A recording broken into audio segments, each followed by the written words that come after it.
Monsieur André Christophe Fanga, nous parlons justement de cette représentativité au Conseil de sécurité des Nations Unies. Certains membres permanents demeurent réticents quant à la représentativité de l'Afrique au Conseil de sécurité des Nations Unies pour un pouvoir de décision, précisément ce droit de veto, et soulignent, je cite, l'instabilité politique persistante et une faible contribution financière de l'Afrique au budget des Nations Unies.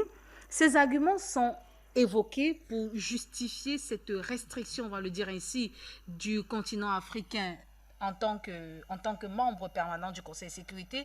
Ces arguments sont-ils valables et assez poignants selon vous, ou bien?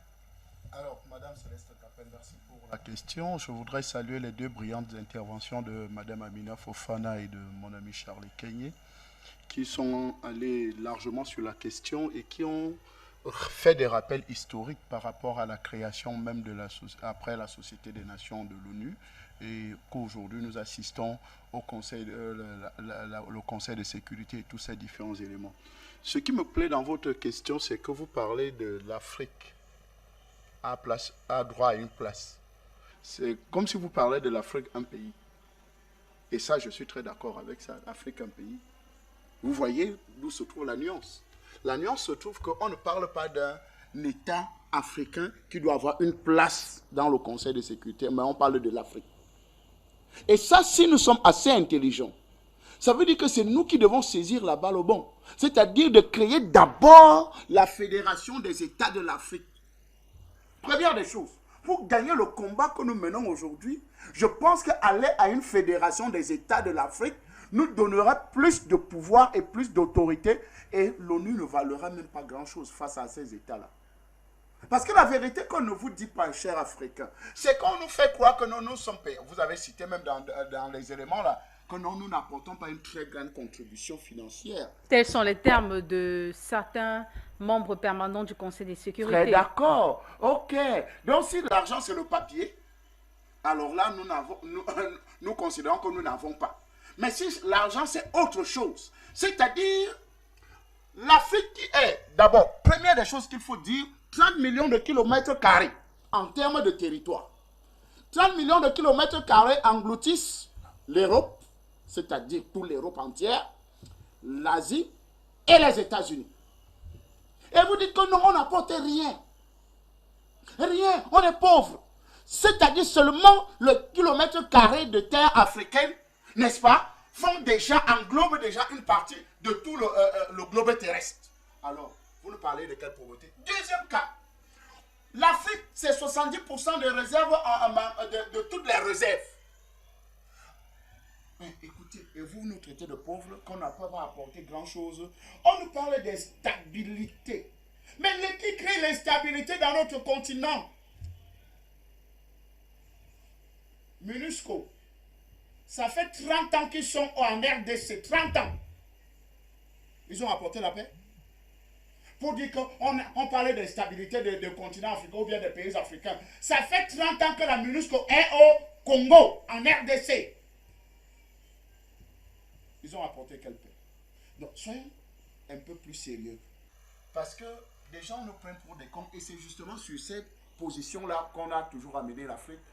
En voulant parler à l'Afrique, en disant non, vous n'avez pas ceci, l'Afrique c'est la pauvreté. D'ailleurs, lors période de Covid, soi-disant Covid, on nous a dit que non, l'Afrique aura des millions de morts.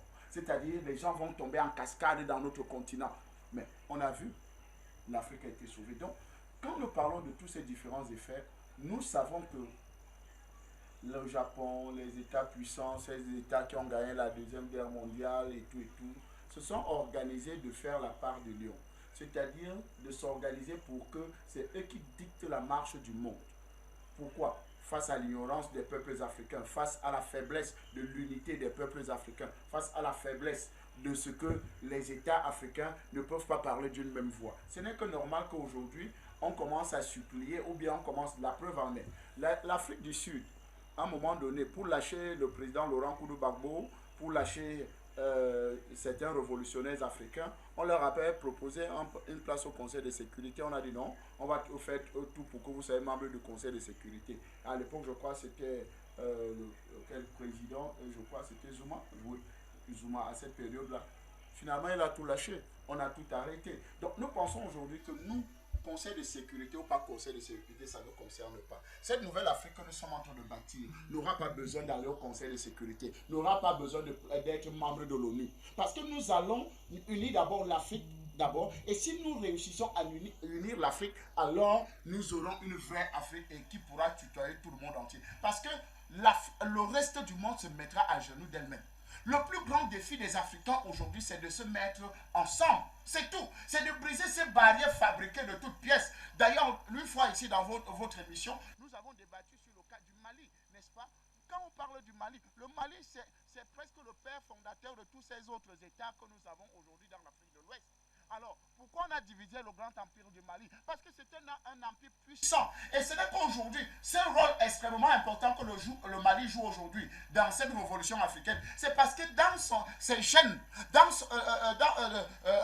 son histoire, il a toujours été au devant de la scène, ce Mali-là. Donc aujourd'hui, ne nous parlons pas, ne minimisons pas l'Afrique, ne pensons pas que l'Afrique, il s'agit simplement d'un bout de terre. Et d'ailleurs, regardez les représentativités de l'Afrique sur les cartes du monde. Vous allez retrouver que l'Afrique est toujours très resserrée. Mais quelque chose qui vaut 30 millions de kilomètres carrés est très resserré. Et quand vous regardez le continent européen, l'Europe ou bien les États-Unis, c'est grossi. C'est grossi. Pour vous projeter, c'est des images mentaux. C'est des images où on conditionne votre mental en vous faisant croire que non, vous êtes petit. En fait, à vue d'œuvre, vous voyez que vous êtes petit. C'est ce qu'on a voulu faire croire à l'Afrique, que non, vous ne valez absolument rien. Mais non, nous qui savons ce que vaut l'Afrique, ce que vaut les Africains sur l'échiquier mondial, alors nous conseillons et nous déconseillons que ça ne soit plus un objet du débat, n'est-ce pas? Un objet des prétentions de certains pays, de dire que nous voulons une place au Conseil de sécurité, nous voulons une place à ceci, nous voulons une place, parce que toutes ces institutions sont des institutions criminelles. Vous ne pouvez pas avoir affaire à des institutions criminelles et vous voulez adhérer à ces institutions-là, vous voulez une place dans ces institutions-là. L'ONU est une institution criminelle. Et d'ailleurs, j'ai invité ici sur votre plateau tous les juristes africains de porter plainte à M. Gutiérrez, secrétaire général des Nations Unies, et M. Debreysus, c'est Debreysus, n'est-ce pas, l'Éthiopien, c'est un Éthiopien, je crois, qui est directeur de l'OMS, n'est-ce pas, qui est une organisation de l'ONU. Pourquoi? Pour divulgation de fausses nouvelles.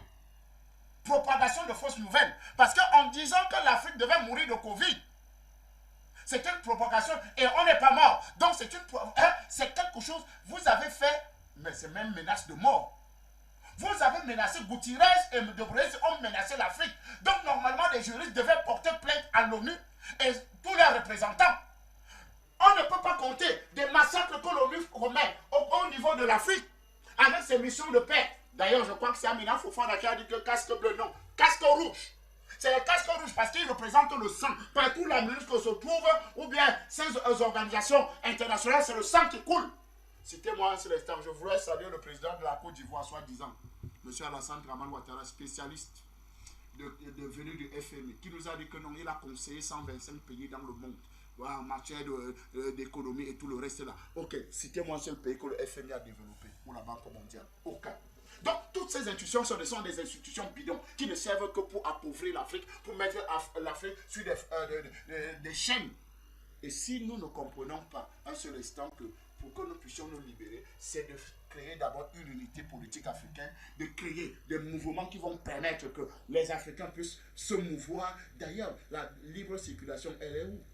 Si aujourd'hui, le colon réussit encore à nous diviser, je ne peux pas aller au Mali comme je veux, je ne peux pas aller au Congo comme je veux, je ne peux pas aller même simple Guinée équatoriale ici à côté, je ne peux pas me déplacer comme je veux, en RCA, je ne peux pas me déplacer comme je veux. Alors là, ça veut dire que le colon a encore une place de choix dans notre territoire, parce que ce sont ces frontières qu'il a créées. Comment est-ce possible? Moi qui suis de la région de l'Est au Cameroun, n'est-ce pas? Je suis Maka, du village Miambo. Je suis à quelques...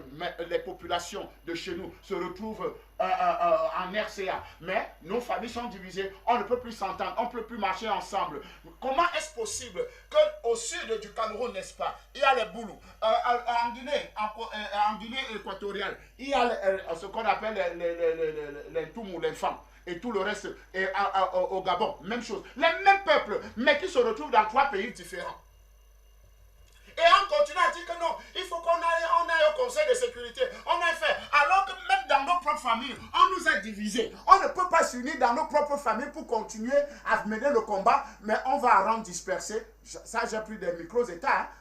Imaginez-vous si tout le continent africain s'unit aujourd'hui. Qu'est-ce que nous allons devenir? Nous allons devenir une très grande force, une très grande puissance qui n'aura pas besoin des Nations Unies, qui n'aura pas besoin du Conseil de sécurité, qui n'aura pas besoin du FMI, qui n'aura pas besoin de la Banque mondiale. Imaginez-vous un seul instant si le Cameroun, le Congo, le Tchad et tout le reste là s'unissent véritablement pour faire un seul pays, un seul État. On peut commencer par des micro-États, des micro-fédérations comme celle-là et produire de bons résultats. Donc, vraiment, pour moi, le Conseil de sécurité, le Japon, c'est son problème, qui cherche à être au devant aussi de la scène. Juste, vous savez, quand vous êtes un air politique, vous cherchez à avoir aussi quelques vues, n'est-ce pas, comme ceux qui utilisent les réseaux sociaux. Quand vous créez le buzz pour avoir quelques vues. Donc, normal, le Japon veut avoir quelques vues. On a vu, débrouillez-vous, c'est votre problème là-bas. Nous, ça ne nous concerne pas. Conseil de sécurité ou pas conseil de sécurité, notre objectif, c'est que l'Afrique soit unie et unie pour la bonne cause.